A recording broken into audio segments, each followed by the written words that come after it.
Okay, good morning, everyone. Happy Wednesday. Thanks so much, Sarah and Ted, for joining our CPG Unpacked conversation today. We're so excited to have you. It's interesting, Ted. I was thinking about how long you and I have known each other. And Sarah, we recently started working with Wholesome, I want to say this past year. And so very excited to have you both. Maybe we can start with a round of introductions. And then the whole point of today's conversation is kind of have free form flowing. If there's anyone in the audience who has questions about what we're talking about, please pop in the chat and I will try to keep an eye on that and pause as needed. But good morning. Sarah, why don't you go first? Hey everyone, thank you so much for joining. Excited to be here. My name is Sara Deaver. So I am the director of marketing at Wholesome. Hopefully you guys have seen us in stores, but if not, we are an organic and fair trade sugar, honey, and agave brand. We have been around for almost 25 years. I've been with the company actually almost 3 years in April. And so we're very focused on providing a really high quality product, but also being very conscientious of the impact that it has. So excited to be here, excited to talk about our work and being a part of the Forum for Naturals and working with Ted. And we have gotten the pleasure of being able to try out the social nature platform as well. So happy to answer any questions about that too. Thanks, Sarah. How about you, Ted? Why don't you kick us off with an Yeah, intro, who you are and what sure. Matches is all about? Yes, well, first of all, I want to thank Social Nature for hosting us at this webinar. It's great to be able to have a platform like Social Nature to share out what we do and such. My name is Ted Ning. I'm the founder of Forum for Naturals, and it is a membership organization for CPG, better for you brands that are 15 million plus in revenue. And we have brands such as Wholesome Sweeteners as a member. And we meet monthly as well as then do weekly lunch and learn presentations and a shared drive of resources to just help us all answer the questions how to be more effective in marketing CPG. So that's what we do. And very excited to be here. Cool. I know that I'm going to ask everyone a bunch of questions, so don't mind me. I know that so part of the Forum for Naturals is there's two arms, and I'm going to ask questions that I don't even know actually. So there's a CMO group and a CSO group.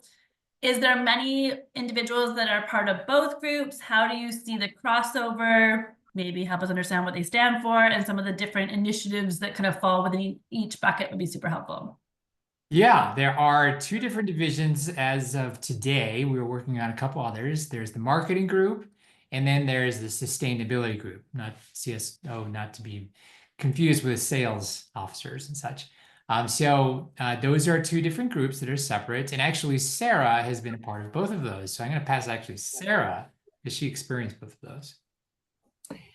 Yeah, so we actually started, I think, probably more active on the CSO group and then slowly migrated to being even more active on the marketing group. So I've gotten the pleasure of experiencing both. I would say in the CSO group, there are a lot of people working in the sustainability space who are very technically savvy.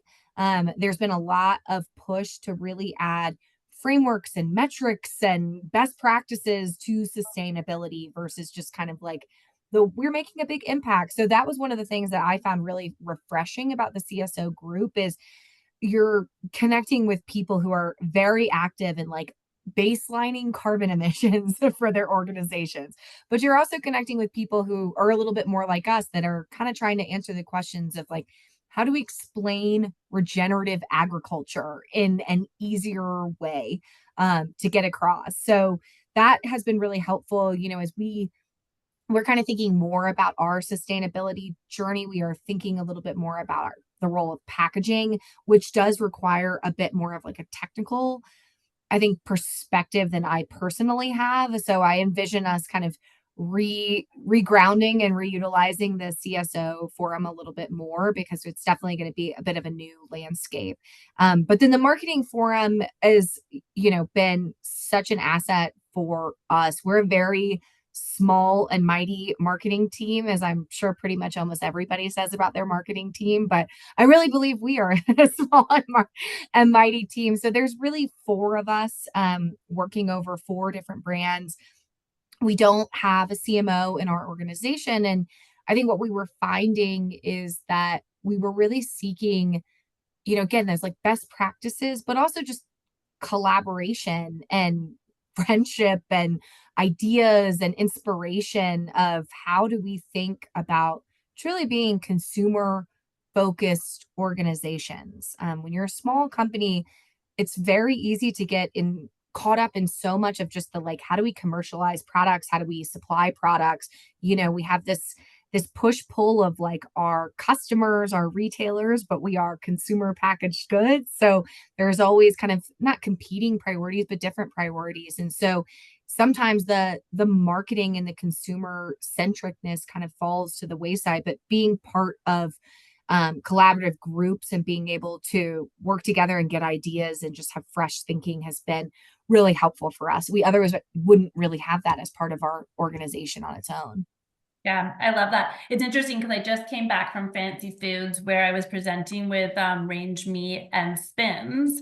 And part of, I feel like Social Nature's unique position point is exactly that. And it's almost like this duality of, so you have different customers. You have obviously the end user and your retail customers, and like Social Nature, and like you, Social Nature has brands who come to us to drive new customer acquisition at retail.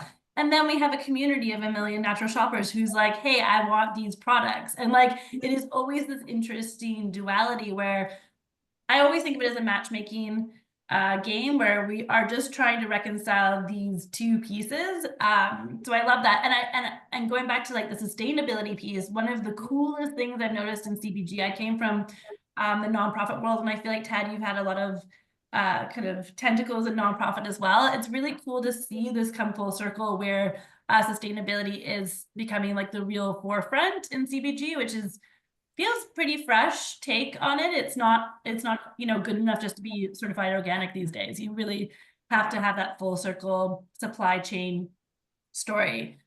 So I'm also inspired by that. Sara, you have like, oh my gosh, you have like one of the most robust backgrounds I have ever seen of a marketing manager for CPG. So curious to know like how some of your own background, if mine is like, nonprofit, what do you pull from your background, and just, maybe you can share some of your inspo from previous positions that you've held.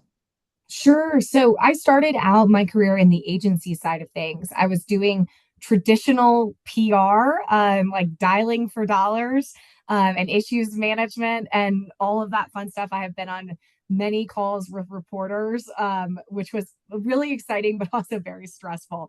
And so that really was my start. And I was in the agency world for almost 6 years. And I learned a lot.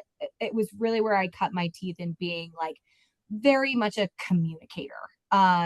I had an English degree, creative writing, kind of your classic liberal arts background. And I was trying to kind of figure out how to parlay that into the business world. And so really learning how to be concise with language, how to really tell a story, how to digest and simplify some pretty complex topics. I was working a lot with healthcare clients, and then, how to manage a lot of personalities, and a lot of different things with client work. And so all of that, I think, definitely plays into what I'm doing now, especially having more of that storytelling background.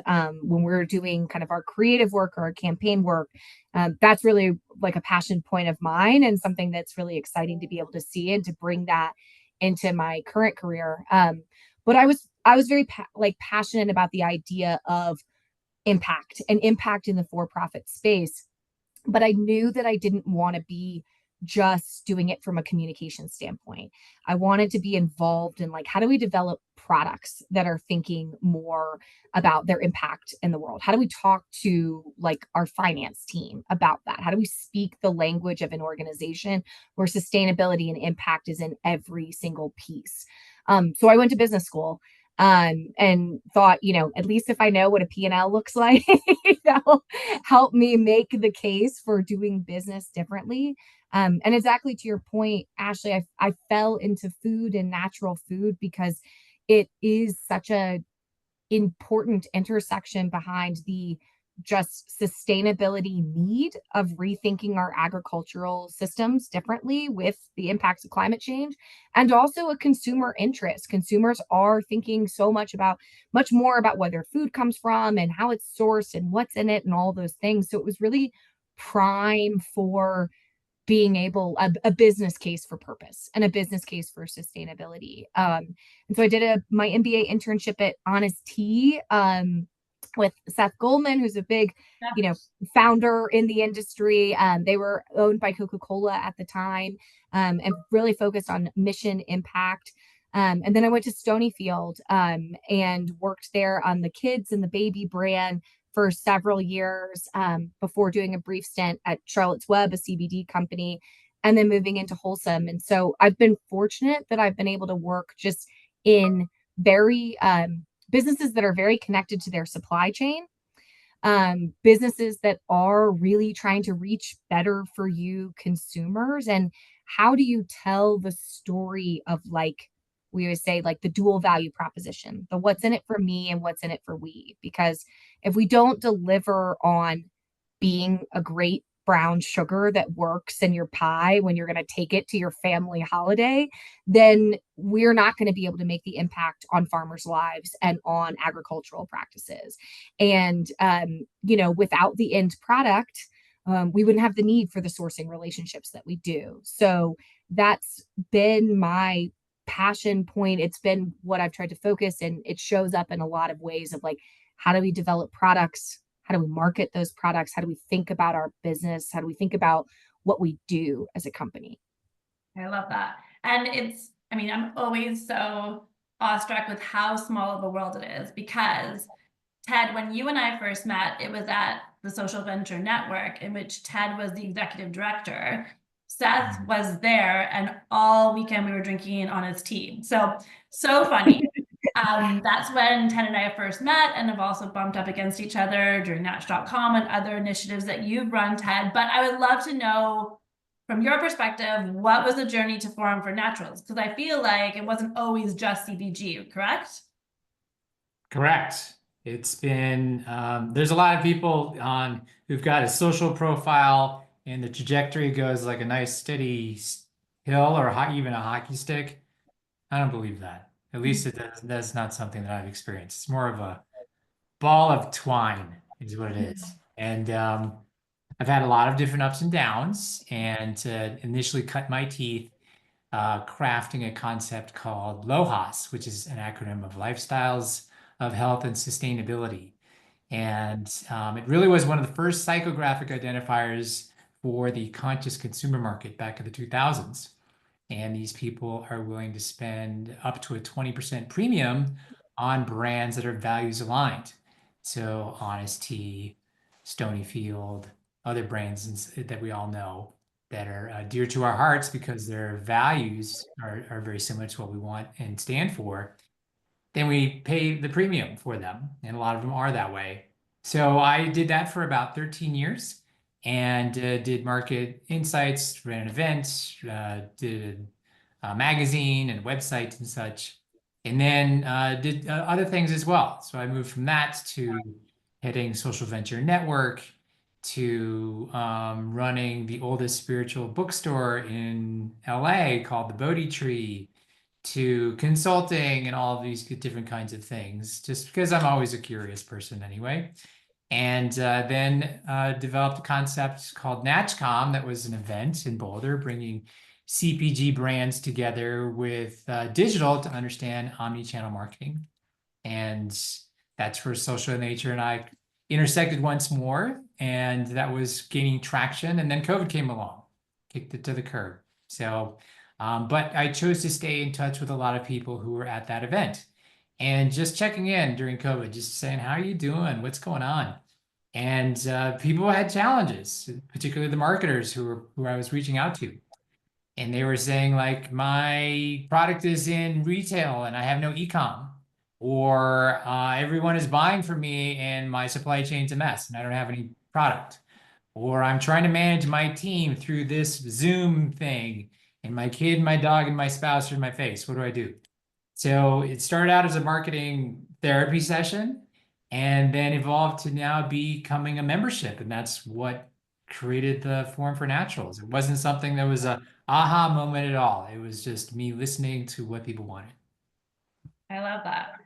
And what do people want in 2025? Because you know what? My sense is that 2024 sucked for brands. I think it took a long time, dare I say it, for COVID to really hit CPG. But I think my senses last year was pretty chewy for a lot of brands. I mean,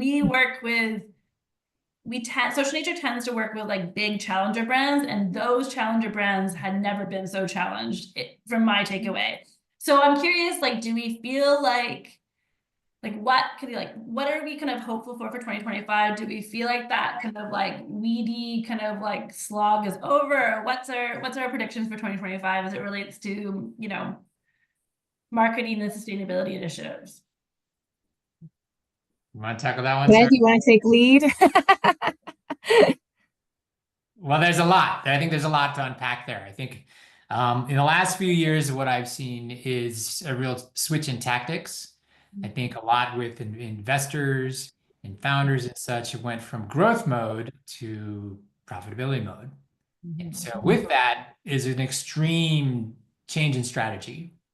So you have to show profitability versus growth. So new innovations, we're going to kind of put those to the side. We have to show real clear P&L to demonstrate that we're going to be able to stay afloat and not survive on anyone else, and including particularly with investors. So that decision was pretty much uniform throughout all the different categories of CPG. And so with that, then that dried up a lot of the resources because everyone was penny pinching. So then that is definitely includes marketing, because marketing budget is usually the first one to get cut. So with that, then there's also a lot of staff changes and overhead. So you see a lot of people out on the streets looking for work. And in the macro environment too, there's not a lot of hiring. So people are out of work for longer periods of time, not only in CPG, but in general, because everybody's kind of experiencing the same things across the board. So I think there's that. And I think then there's also pressures with inflation. So cost of goods and such. So you have that. So you got a change in strategy, and then you got cost of goods increasing. So inflation was huge. In fact, right now people are still in like the cacao industry or coffee. I think even Sara, you probably have this with sugar. I mean, commodity prices are through the roof. And then there's this other thing happening called the Ukrainian war. So that also is going on. These economic and international political factors that are going on. So all these dynamics have down to the ground impacts on things. So, and with that, that means that people and brands who are nimble, who can adjust and make decisions quickly, are better equipped to be prepared for what's going around the corner. Now, what's coming around the corner, people don't know, but they are preparing themselves for the worst, hoping for the best. Yeah, I mean, agree with everything Ted said, especially the shift towards profitability focus and how that's changed kind of your individual role and the goals and the expectations. I mean, when I first started in CPG, which was not that long ago, I had a very specific role of being base business focused and like on one brand and doing one separate thing as a part of a team of 7 in national marketing, right? That was what I was doing. And now I do, base business and innovation and shopper marketing and, am more involved in customer presentations and things like that.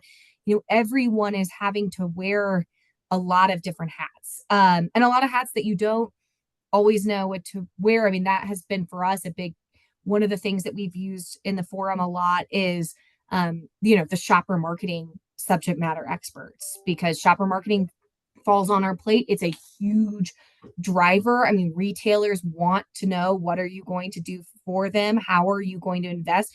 All the retailers have a media platform at this point.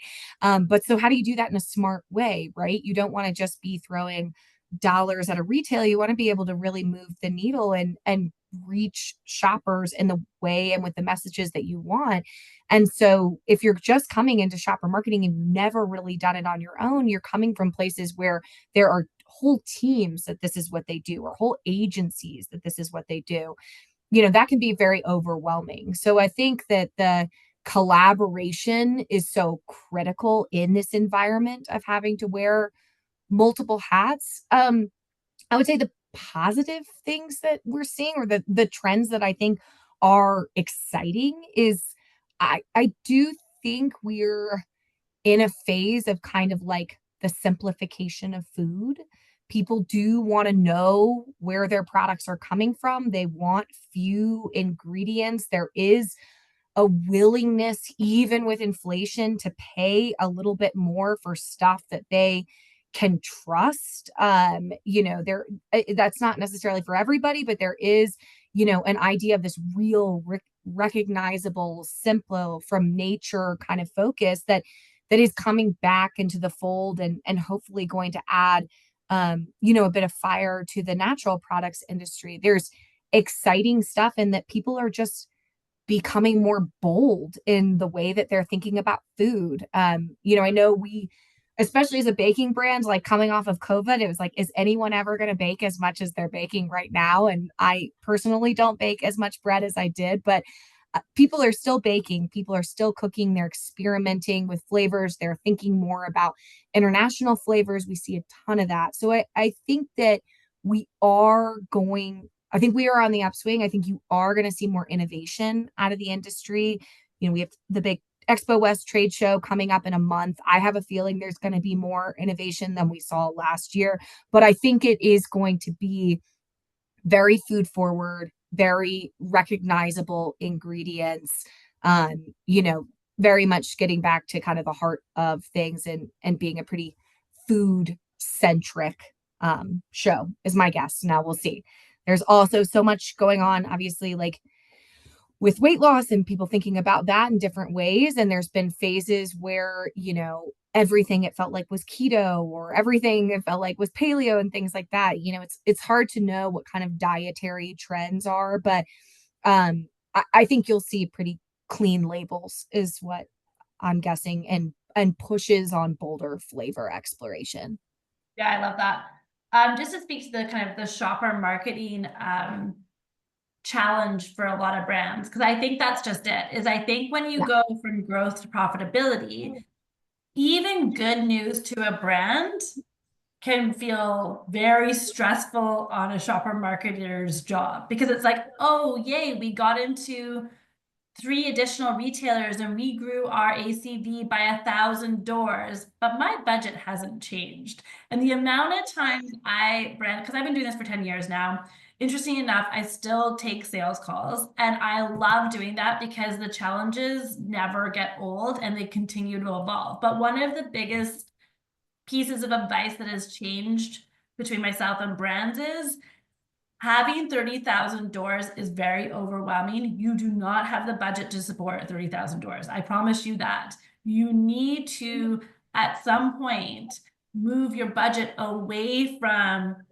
kind of those retailers that I know you love, but your relationship is strong. It's time to, reallocate that budget for where you need to grow next. And I feel like there's this kind of like, there's this, oh, Whole Foods and Sprouts, like, I really need to continue to support them. And I was like, you know what? Target and Walmart are these next big players. And if you get into national distribution, that is going to be the game changer for your business and company. So it's really interesting how I think in these like fearful kind of defensive environments, it can feel a little like, ooh, I'm gonna restrain and spend where we've always spent to take care of like those retail customers that we love. And I have found that my advice is very much like, but do you need to? I mean, you're not launching any new products there. There's no line extensions there. My argument would be, no, it's time to reallocate that budget for a better ROAS. So it's just an interesting time. You have to be careful, but I hear you that like even good news for brands that are doing well, when you go from growth to profitability, that becomes very stressful and how to balance those budgets for sure.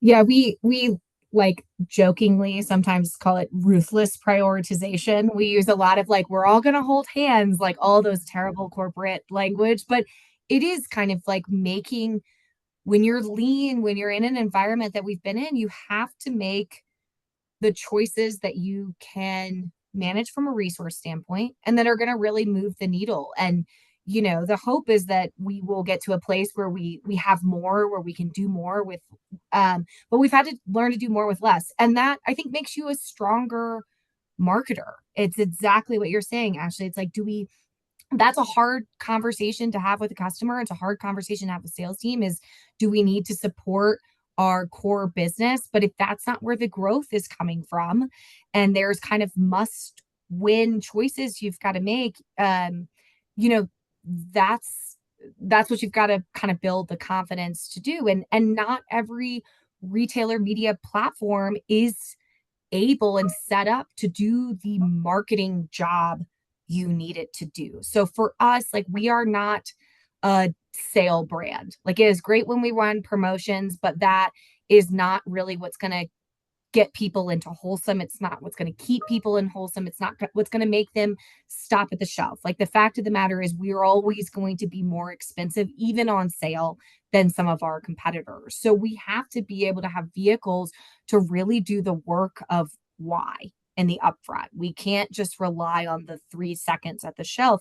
And if a retailer doesn't, if they're not the ones driving the growth and they don't have the vehicles to be able to do that effectively through whatever you can buy through their platform and targeting and things like that, then you have to take a step back and say, then is this the right investment tool? And really get to the piece of what is the marketing challenge. Like that's how the decisions have to be made. I get And that. I think too, to build on that, that's one of the reasons the magic of the forum is that you don't have to figure it out yourself. You have peers who are in the same boat as you, dealing with similar challenges that will give you a sanity check, as well as then you can shoot out a note to folks who are members and be like, hey, like I just got something today. It's just like, hey, I'm trying to figure out, who can aggregate my data? What are your tools out there that people are using? And then that person's getting an immediate response within, an hour of like their question, where now they're better equipped to make that decision. And that's the beauty of something like Form for Naturals, where you have, you've got 50 plus brands on speed dial for you that you can tap into immediately. Yeah, I love that.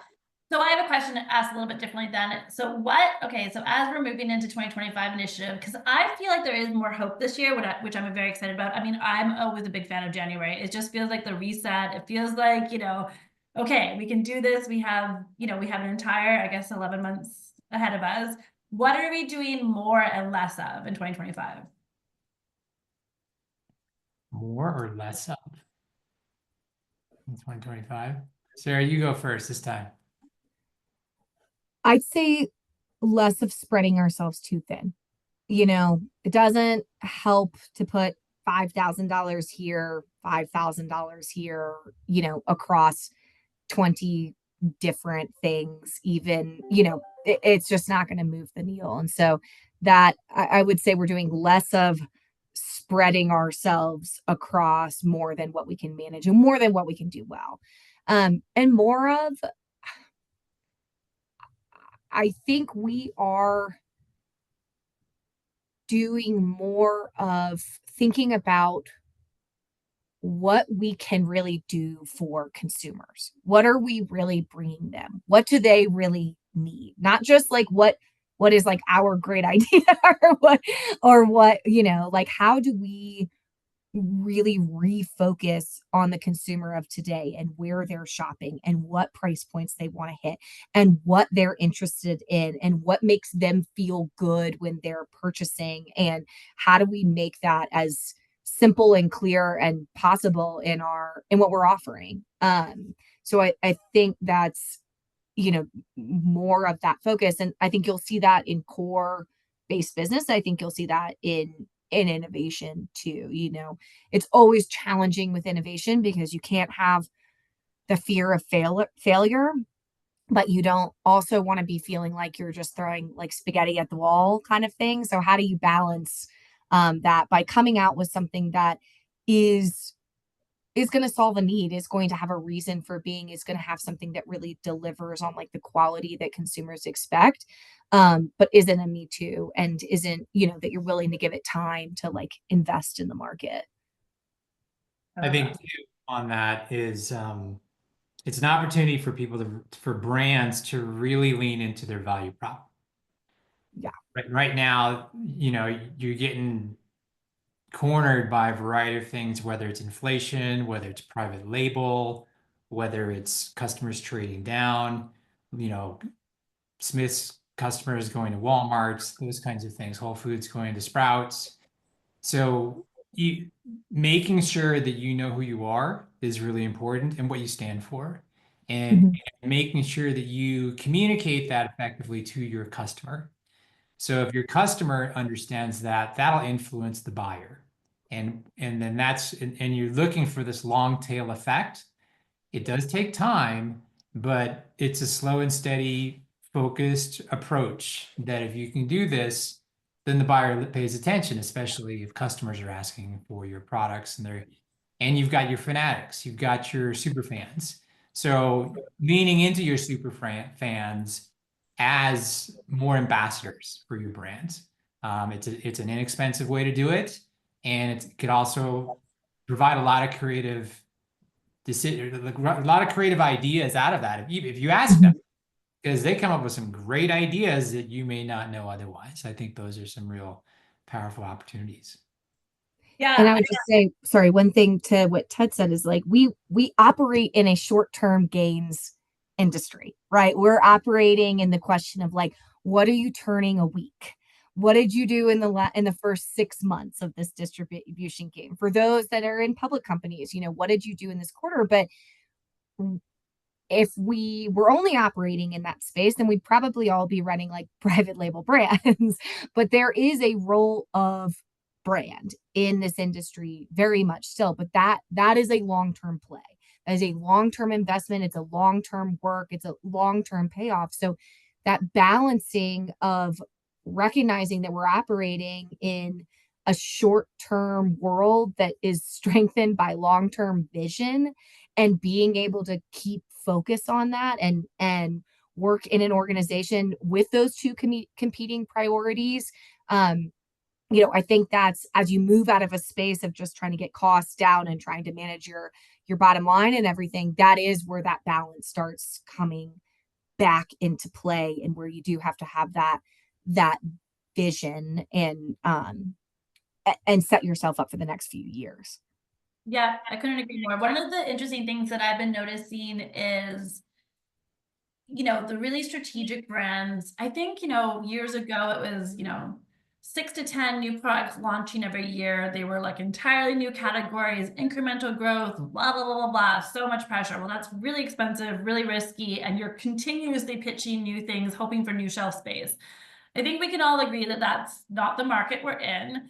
So one of the interesting things that I've seen, and that certainly is echoed back from our community, is just like, you don't need to, it doesn't always need to be net new, but make sure that you're reinforcing like products that the community cares about, positioning statements that talk about your stacked benefits. One of the interesting things, one of our clients had an acai bowl, and really just making sure that the consumers understand what acai is and the functional benefits of this. When the client was able to showcase this, even these insights was help them get into Walmart alone, because Walmart was like, that feels risky. And it's like, no, it's not. As long as we take the time to communicate why this product is $9.99. So it's, again, inflation, sure. But what our community is telling us, and we just did a recent study on this, is that people are still willing to spend more on the better for you products. They just need to you need to really flesh it out for them why it is the price that it is. So I find that that's like a very like new kind of reinforcement for 2025 that I'd love to see more of from brands. Mhm. On that note, and before people start dropping off, we are going to send a poll around asking the audience if they want to stay in touch with us. Let us know. One of the things that I wanted to say is that Social Nature is offering 500 free activations for anyone who wants to test and learn us, or maybe a current client on their next campaign, i.e. you, Sara, for Wholesome. Forum, Ted, I think you said Forum had a bit of a perk that you could offer up to folks. Yeah, I'm gonna actually put in the chat here. We have an upcoming member event at Expo West, day before the show starts. People are welcome to join us there, and it's an all-day event in which Social Nature is a sponsor. And we've already have about 40 brands that are going to be attending, and would love to have you join us as well. We also have an energizing breakfast on Thursday in the midst of craziness, so you can recharge and renew with massage chairs and acupuncturists and aromatherapy and such. So it's going to be a great way to get ready for the show floor there. In addition, if anybody's interested in just reaching out and attending one of our members' sessions, feel free to reach out. That's something that we offer as just a test drive for brands. Again, a reminder that brands that are 50 million plus is typically our sweet spot. But if there's anybody who's close to that, certainly would welcome them, as well as also this emerging fractional group. We do have a fractional cohort of about a dozen fractionals that meet, and they talk about, how they position themselves, how do they bill, what's the difference between a consultant and a fractional, all of those kinds of things. So we've got a variety of different things for people to try out should they want to. Amazing. I love that. And also Ted is always so open to questions that you might have before jumping into an event. So feel free to ping Ted. I do have a question from someone. So how are brands navigating in-store, in-person activations with an increasingly virtual ecosystem? Great question. Anyone want to take that one? I think if your product is good, you got to get it in people's mouths. Yep. So if it's on a D2C, if it's like sending them a sample, if it's using Social Nature to do so, if it's doing store sampling and such, you've got to get trial, and then that also gives you data back. So as expensive as it may be, or labor intensive as it may be, it's really important for you to engage with the customer, understand what they're saying, understand what they're feeling, what's their experience with your product. It's not an either or, I would say it's a blend. Yeah, I mean, for most products, people are really only in market for that particular product, like for a short period of time. Like, sugars is what I know, so I'll use sugars as the example.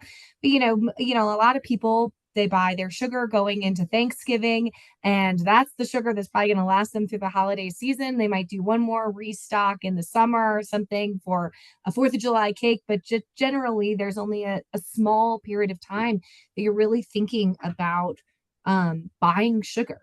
And so what we try to focus on is how do we reach people when they are in market in multiple different touch points when they're receptive. So if they're doing product discovery, right? If they're looking up a recipe, how do we place an ad in their recipe? How do we add like a coupon during a seasonal moment? How do we do a sampling campaign? And we plan our sampling campaigns around times we know people want to buy our products, where it will feel like exciting to be able to, like, oh, there's a deal, we can try out this wholesome sugar, that sounds awesome. So I totally agree with Ted, it's not a one or the other. It's just about how people are interacting with information when they are in market and ready to buy, and that's through a lot of different touch points. You're in the store, you're looking at your phone, or you're looking at a recipe that you did, and then you're like, I mean, I still get stopped all the time by an end cap, and I work on this industry. I just grabbed some like pretzels that I had seen on a Delta flight that I loved and bought them at Whole Foods last week. Didn't have a plan to buy pretzels. Didn't need any more snacks, and I was like, oh, I gotta have them. They were right there on the end cap, right? They had done kind of the investment of having them in a food service landscape like on an airplane. So I'd already done that sampling. I wasn't actively searching on Amazon for gluten-free pretzels. I wasn't on Instagram doing that. So they had to hit me at kind of different other points. And that's really is like the challenge is how do you find people when they are most receptive with the information that they're going to need to make that choice. And a lot of times it's what you stand for, like Ted was saying, your value proposition. A lot of times it's like what you deliver, what you taste like, how you perform, and how can they feel confident in making that decision and then coming back. Yeah, I love that. And I think one of the interesting things that I see from our community, I mean, we represent the largest digital community of better for you shoppers in North America. But you know what? 70% are Prime shoppers, so that's very interesting. But everyone primarily says that they prefer to buy food and bev in store across multiple channels: Target, Walmart, Sprouts, Whole Foods, Costco. Honestly, like that is like what's continuously coming up. The regionals, yes. But like, that's what people are doing. I think that this idea that like that people are only grocery shopping online isn't true. And therefore, I mean, it's good news for brands because I think it's much easier to scale in store. This idea that you would scale your business just D2C is insanely expensive and insanely impossible. So for anyone out there trying to do that, I would not suggest it. But